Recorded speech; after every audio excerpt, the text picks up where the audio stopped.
नमस्कार, मैं खिलेश कुमार। विकासशील इंसान पार्टी यानी वीआईपी ने अपने 3 लोकसभा सीटों पर उम्मीदवारों का ऐलान कर दिया है। वीआईपी ने पूर्वी चंपारण लोकसभा सीट से राजद के पूर्व विधायक राजेश कुशवाहा को टिकट दिया है, तो झंझारपुर से आरएसएस विचारधारा के मानने वाले सुमन महासेठ, जो पूर्व में भाजपा के टिकट पर मधुबनी स्थानीय प्राधिकार सीट से बिहार विधान परिषद के सदस्य रहे, वहीं गोपालगंज सुरक्षित सीट से प्रेमनाथ चंचल पासवान को चुनावी दंगल में उतारा है। यूं कहा जाए, वीआईपी ने अपने हिस्से की 3 सीटें पर उम्मीदवार तय कर दिया है। उसमें 2 उसके आरएसएस विचारधारा के हैं, तो एक राजद के पूर्व विधायक है। मालूम हो कि महागठबंधन में वीआईपी को 3 सीटें मिले हैं। राजद ने अपने हिस्से की 3 सीटें गोपालगंज, पूर्वी चंपारण और झंझारपुर सीट वीआईपी को छोड़ी है, जबकि 23 सीट पर राष्ट्रीय जनता दल चुनाव लड़ रहा है। 1 सीट सीपीआई को गई है, 9 सीट कांग्रेस को गई है, 3 सीट सीपीआईएमएल को गई है, 1 सीट सीपीएम को गई है।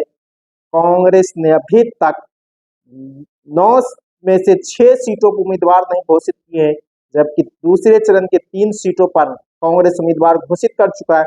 जिन सीटों पर कांग्रेस ने उम्मीदवार नहीं घोषित किए वो सीट है सासाराम सुरक्षित, पटना साहिब, महाराजगंज, मुजफ्फरपुर, समस्तीपुर सुरक्षित और पश्चिमी चंपारण। इसमें से समस्तीपुर पर नामांकन भी चालू है और 25 अप्रैल को नामांकन की अंतिम तिथि है, लेकिन अभी तक कांग्रेस के उम्मीदवार का ऐलान नहीं हुआ है।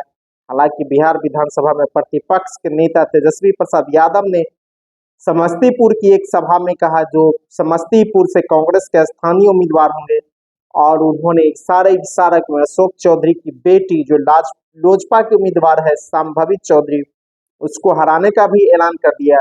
तो यूं कहा जाए कि महागठबंधन की तरफ से अभी तक 34 सीटों पर उम्मीदवार घोषित कर दिए गए हैं। 6 सीटों पर उम्मीदवार आना बाकी है।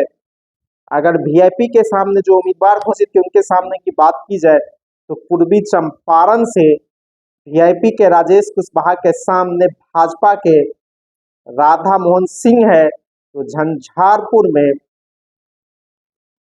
जदयू के रामप्रीत मंडल के सामने वीआईपी ने सुमन महासेठ को मैदान में उतारा है। यहाँ पर गुलाब यादव भी बसपा के टिकट पर लड़ रहे हैं। तो झंझारपुर की लड़ाई त्रिकोणीय लड़ाई है। गोपालगंज की बात की जाए तो यहाँ से जदयू के आलोक सुमन है, तो यहाँ से वीआईपी ने प्रेमनाथ चंचल पासवान को टिकट दिया। चंचल पासवान आरएसएस विचारधारा के माने जाते हैं, आरएसएस के लिए ही काम करते आए हैं। यूं कहा जाए कि 3 जो सीटों पर उम्मीदवार वीआईपी ने उतारा है, इसमें से 2 बीजेपी के हैं और 1 राजद के हैं।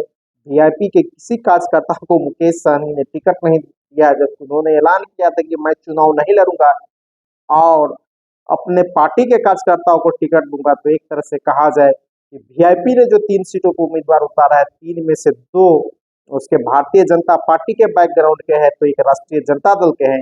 वीआईपी ने अपने किसी कार्यकर्ता को टिकट नहीं देकर आरएसएस विचार वाले और राजद के पूर्व विधायक को टिकट देने का काम किया है। धन्यवाद।